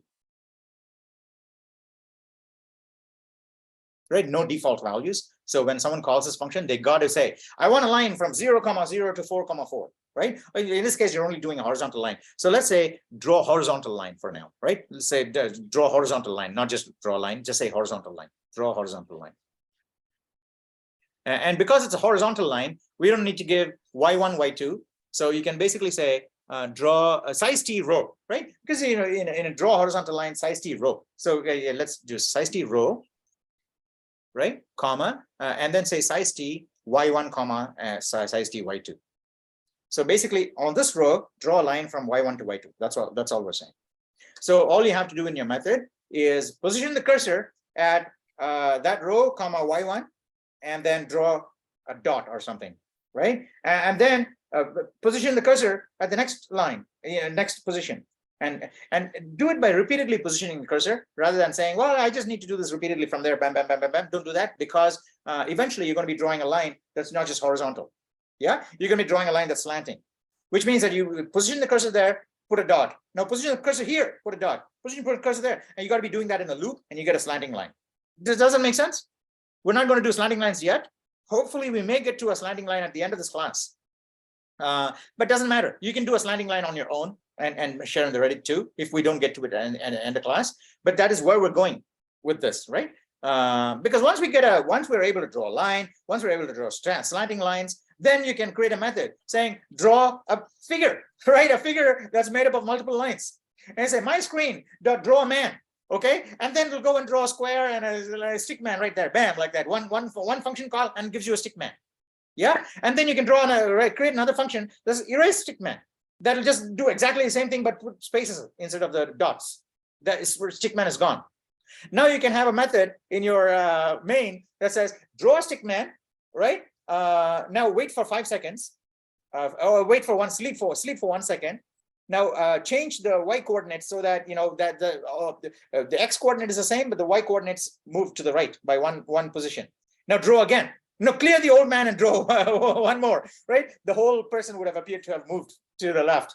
Now you can move that person around by moving up, down. You can actually create a play, a simple theatrical exercise there. You can create something there, right? And you can even inject conversations saying, because you got a stick man, you can put a line above that saying, hello, Jack, on top of the stick man, right? And then you can have animated stick man moving in from the right. Right, maybe a stick woman, right? Saying and saying, "Hi Jack, nice to meet you. I'm Jill." Okay, you can have that animation happen on screen, and that's all really cool. Using sleeps and micro sleeps, you can have that happen. But you first have to master drawing a line, which you're going to do, right? In the next 10 minutes, you'll draw a line, a horizontal line. Now, after drawing a horizontal line, also practice drawing a vertical line. Yeah, vertical line, and then after that, let's try to draw a slanting line if we have time. We have a slanting line. And then when you have these three, you can take it away and do complex figures. You can draw stars, anything you can do, right? And also you can do more methods to do, right? So we'll do some to-dos, right? We'll do some to-dos. Let's see on line 22, yeah, hit enter. Say bool set active color, right? Bool set pixel color. So, no, actually you can say, it's not a comment. You can say, yeah, you can say bool set pixel color, and I think color is a 255, one byte value. If you go to that web page again, we'll find out what the color is. The color is between 0 and 255. Color, yeah, it is a color code is two bytes, right? It's 2 bytes. Yeah, I think it's 255, right? So basically it just needs to, so go back to our code and we say set pixel color, and within parentheses you say char space, should be char. I think it's char. Yeah, actually say int for now. Just say int, right? Int, and then say desired color.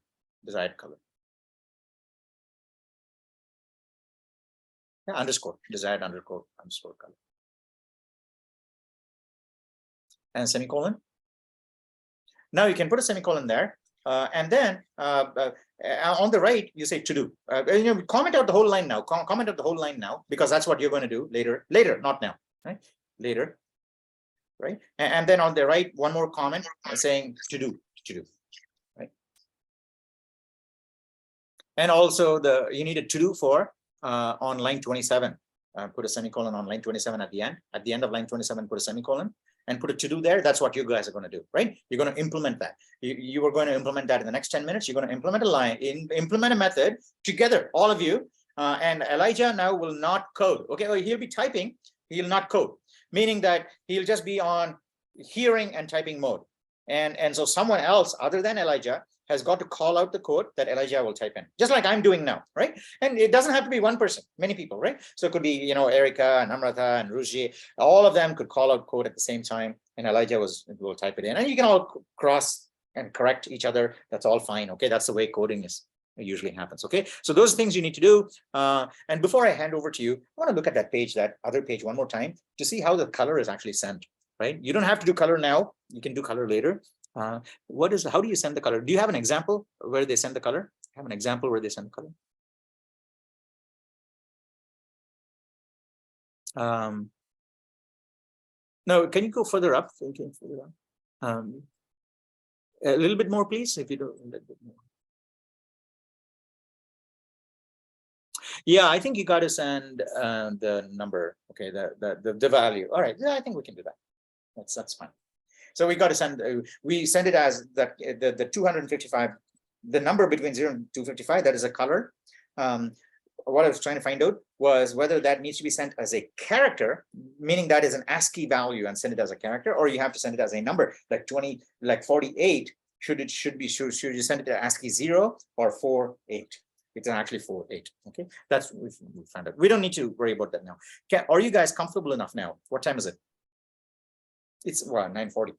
Right. So we have about 10-15 minutes more, which is more than enough time for you to complete that function. Okay. So if you complete that function, what we'll do on Thursday is we take either this code or a fork of a version of this code that one of you shares. Hopefully some of you will share, right? So in the beginning, lots and lots of people used to be working on the code and sharing on Reddit saying, take these, but now, even though we're doing these exercises in class, only very few people are posting these, code snippets and or linked code. Yeah, I remember, right? Karthik posted a code and nobody actually picked up on it. Erica posted code and nobody picked up on it. But I would hope that more people will actually take opportunities like this to create code and post it in online GDB and post a link on the Reddit. Okay. So what we'll do next class is pick up either this code or someone's code from on Reddit and take that and take it to the next level. We'll try and see if we can draw a box, right? Maybe even a 3-dimensional box, right? So we'll try and do these things and next class on Thursday. So I think that's enough about objects for today. We've covered constructors, methods, how to attach methods to an object. There are a lot more to do with objects, which will automatically cover in the process of using these objects in the next few classes. We're going to continue to use objects from now on, right? No, very few ordinary functions. So as and when we use more and more objects, you'll get to know more and more things you can do with the objects. And I find that is a far more productive way for students to learn than to be told, these are objects and these are the things you can do with objects. These are methods you attach to these objects. And when you call a method, well, yeah, okay, you learn the theory of it. That's like, I know how to swim by reading a book, but I jump into a pool and I drown, right?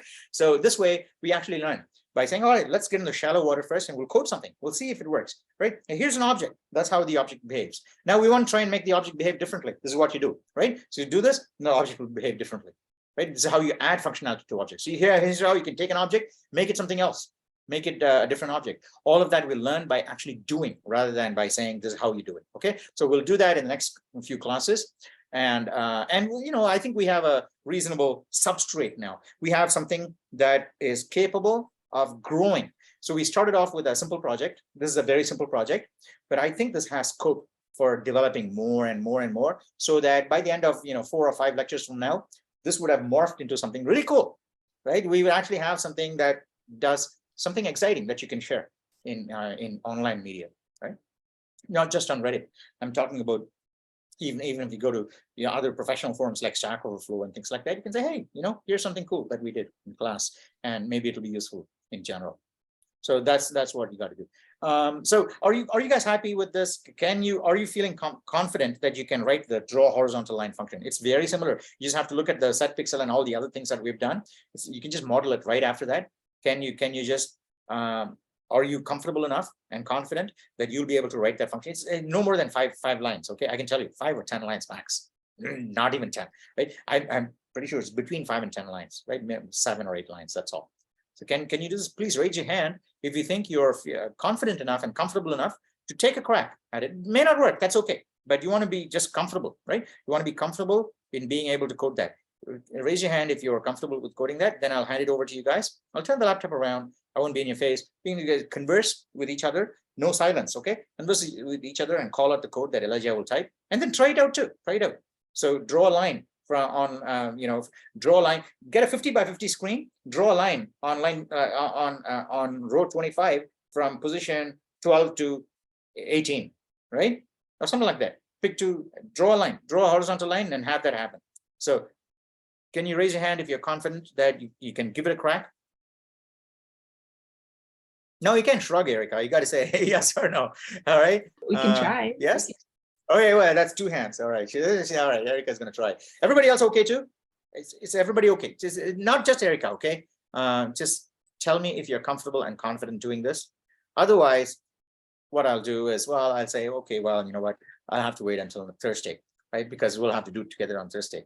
And then I'll say, well, I got to wait until Thursday. Otherwise, you know, I can hope for by the end of this class, I'll actually see a horizontal line, right? So that's what I'm hoping for. Yes or no, please. All right, okay. Well, at least Erica's there, and so someone's going to try. Okay, so please do call out the code, give it a shot. If you're stuck irretrievably, call out to me. Right, I'm just here. I'll come back and help. Okay. Thank you all, and I hope this was. You know, did you guys get anything new today in class? You know, obviously we talked about objects and all, but I don't want it to be too much new material. I just want to be just enough new material to get you a foothold, just a foot in the door. Once you get a foot in the door in objects, then you can start opening the door wide and you can do a lot more things in there. But getting the foot in the door shouldn't be overloaded. When, you know, we say, you know, it's a really heavy door, you can open it's really hard to open the door. But once you go inside, there's a lot of treats in there, right? Nobody will go in there because the door is heavy door. But on the other hand, you say it's easy to open the door. And then you got to open a bit more work. And once you get in there, that'll be easier. This is easier. Okay. So, all right. Thank you all very much for your time and your patience, especially Elijah. Okay. Elijah, thank you so much for your patience and coding. Right. And hopefully you'll help your classmates wrap it up. Thanks.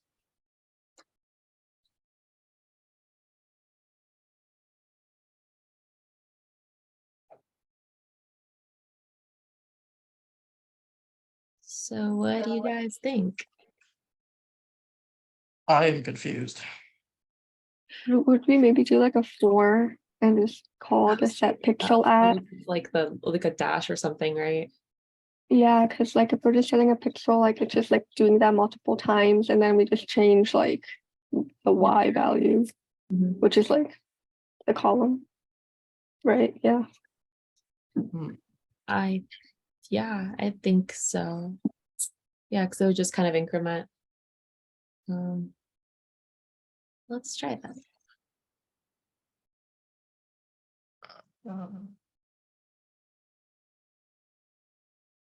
Is that right?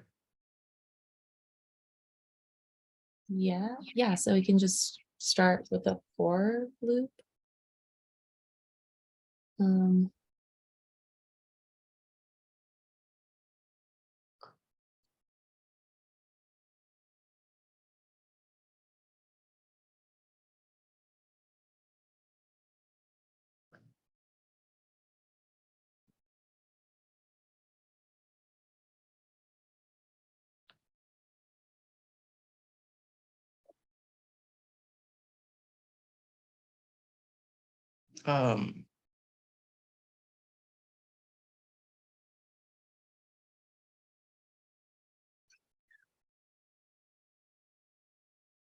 So like I asked for I equals 0, semicolon, I is less than. Is Y1 our overall column, like our max column? Or is it like the position of each column? Okay. Sorry, one more time. I think like Y1 is like the start, like where your starting column is, and then Y2 is like the end. Oh, right. And the row is like that row. Right. So I guess like I is less than Y2, right? Please In anyone that- jump in.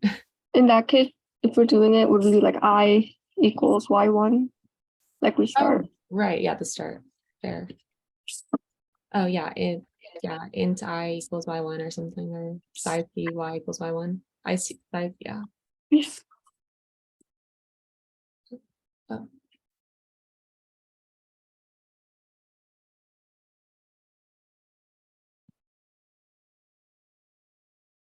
I think Namrata meant like the first one.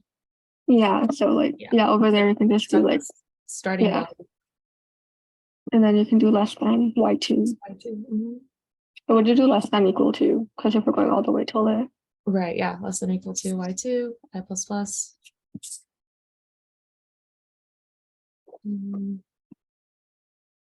And I think you need to like add the parameters and like the size t for the I. Yeah, so in front of I, the first I equals y1, you have to add like a something, size t something. And then like in the draw horizontal line, like in the parentheses, you have to like add all the like the size t row, size t y1.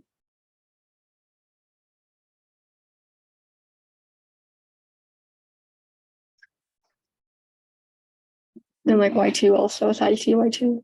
Oh, It's like copy all of them. Yeah.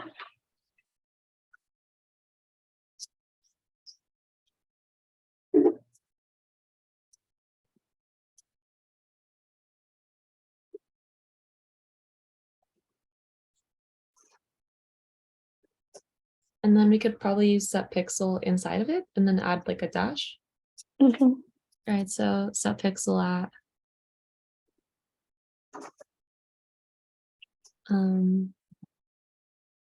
I, right? Or I think the first one is Or y1. yeah, it's a column, yeah. So it'll be I, yeah. Yeah, I. And then we like row, comma, row, and then comma, and you can like do like a dash in single quotes. Mhm.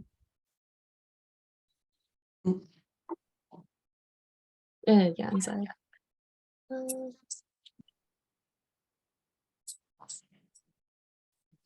And I think you need a in the for you need a size t before the I.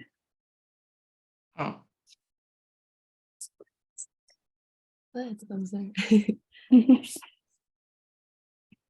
Okay, I feel like that should work. Maybe just I think it's returning a bool, right? So maybe just return true or something. Right, is that inside? inside. Or if it's inside the for, it's gonna return the first time, right? It has to be outside. Outside, yeah. Thinking about it. Is it true or false? I don't I think we just try true for now. I'm not sure exactly when it would be false. The semicolon after true. Oh, shit. So do we need to do like the screen 2D colon? Oh, probably.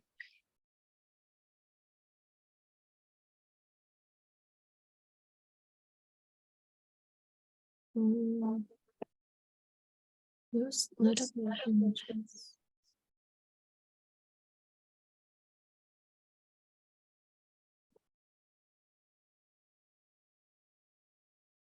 I think, yeah, you have to have the return type before the screen 2D. Yeah, the bool.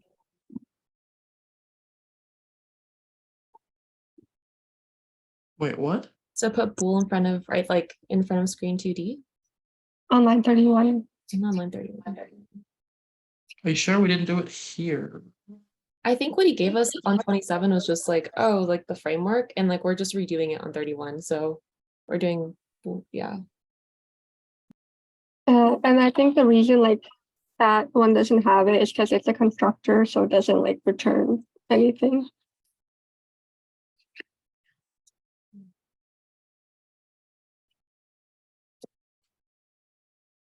Hmm.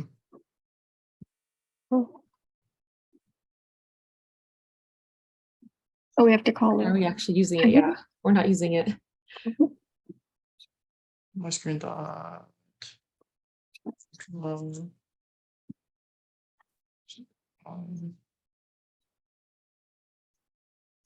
Like 10. Whoa.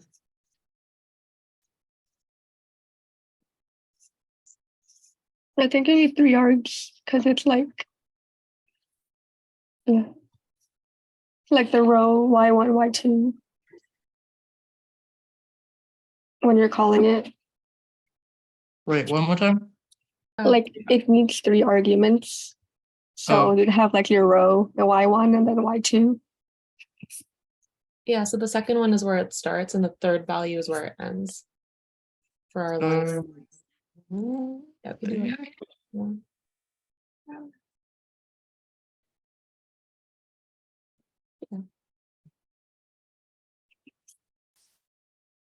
Um, Or maybe we switch something around.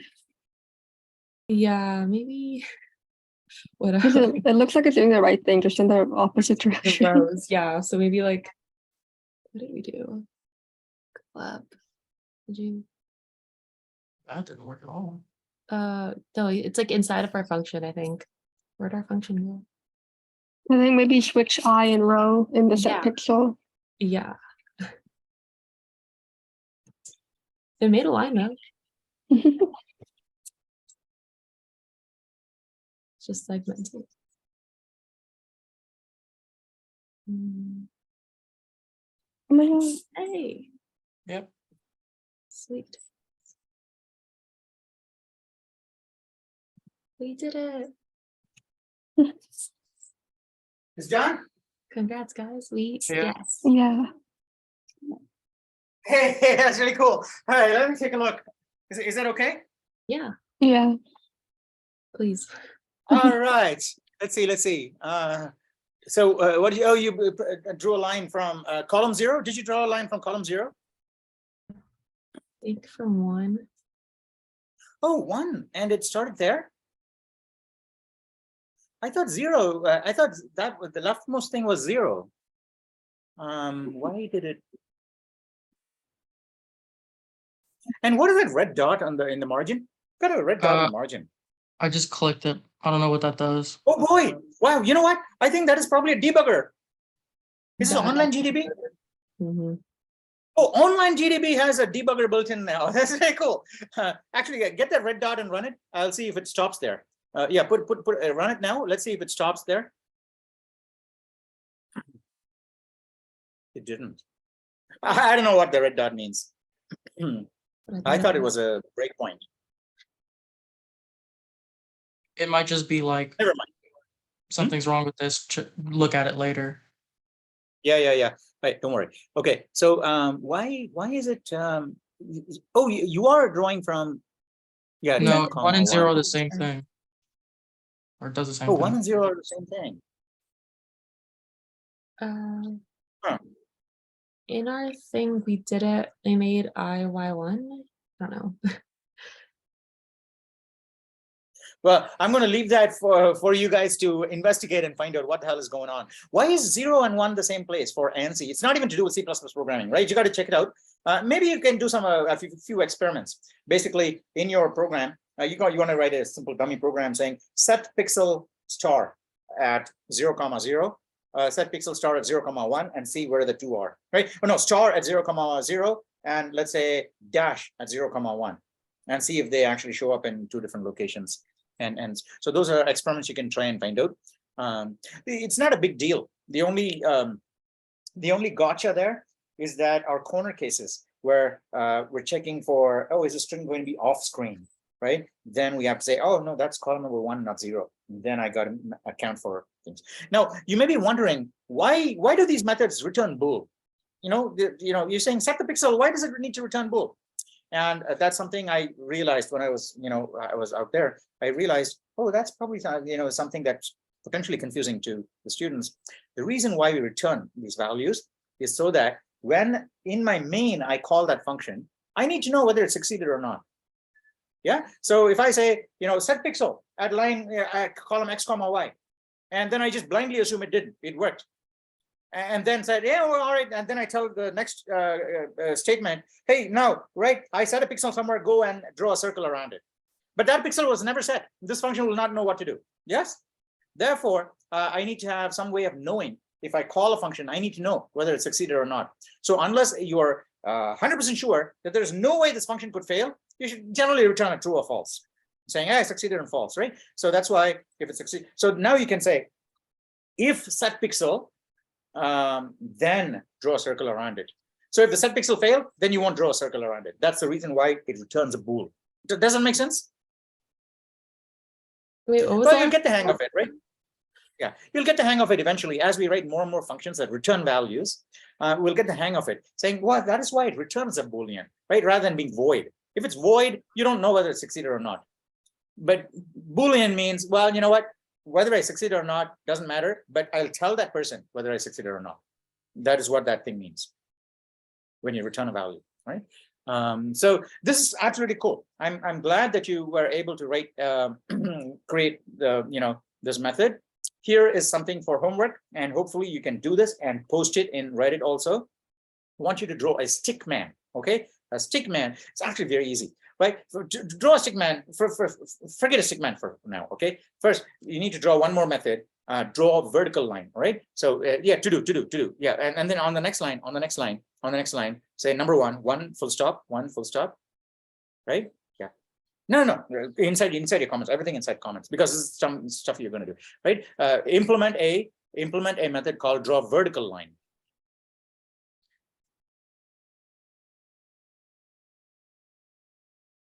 And then on the next line, you say implement draw rectangle. Given top left and bottom right, okay? Given top left and bottom right. That's enough, right? You only need two corners to draw a rectangle.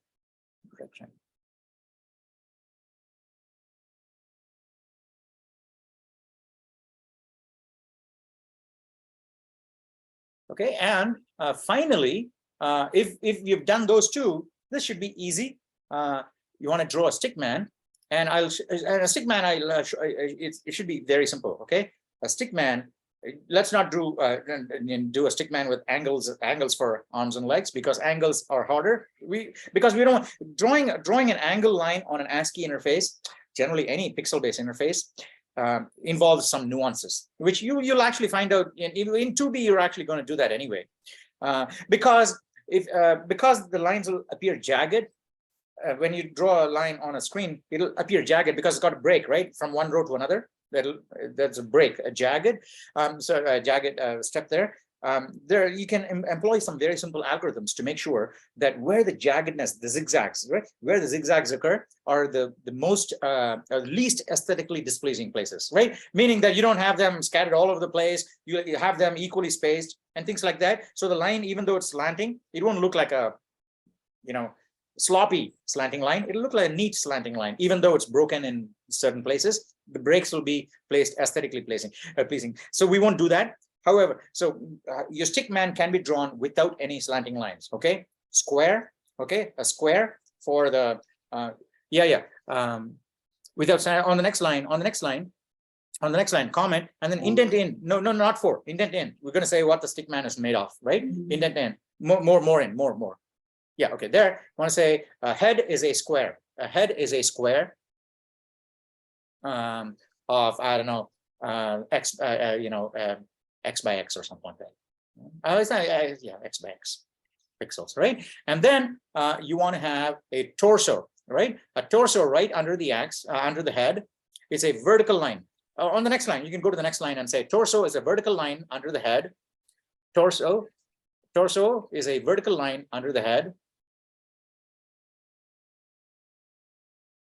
Vertical line under the head, okay? And you can make it, I don't know, twice as big as the head or 3 times as big as the head. If your head is drawn with 10 by 10, you can make sure your torso is like 30 pixels long, right? So you can decide on these things, right? Twice as big as head. Okay. Now and then the arms. Both arms are our arms are a horizontal line, one single horizontal line. Arms are given by one single horizontal line crossing the torso about a couple of pixels below head. Yeah.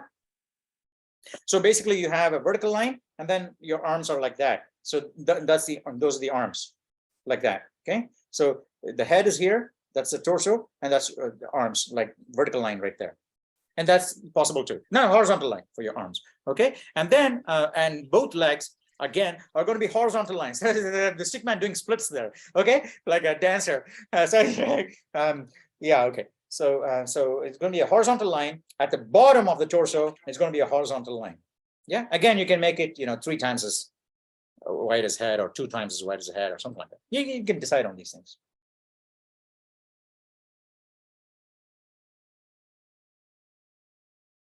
Okay, that's all. And that would be a stick man. And then, oh yeah, what are the parameters drawing a stick man, implement a stick man? Yeah. Okay, so for the stick man, you need to give parameters, right? So let's say a stick man, the top left and the bottom right. Yeah, you're going to say top left and bottom right again. Top left and bottom right, x1, y1, x2, y2. Wait, what?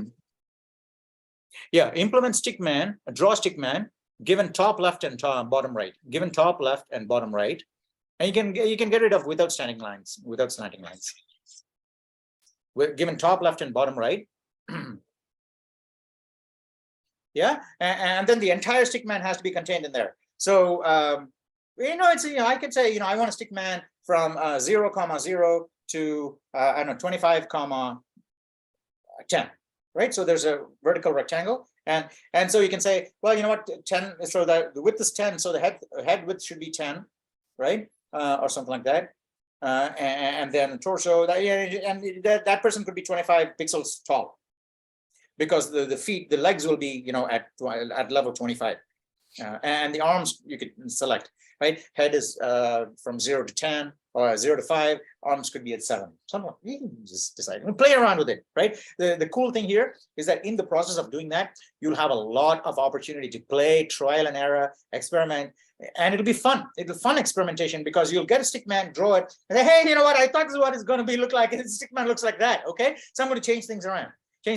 And changing things around to get the picture you want is actually a fun exercise. Okay, because you have this picture already in your head and you're trying to actualize that on screen. It'll be a fun exercise. Please do try it out. Okay, I'm giving you all of these exercises, homework problems, but you have to leverage the advantage and take up these opportunities and try these things.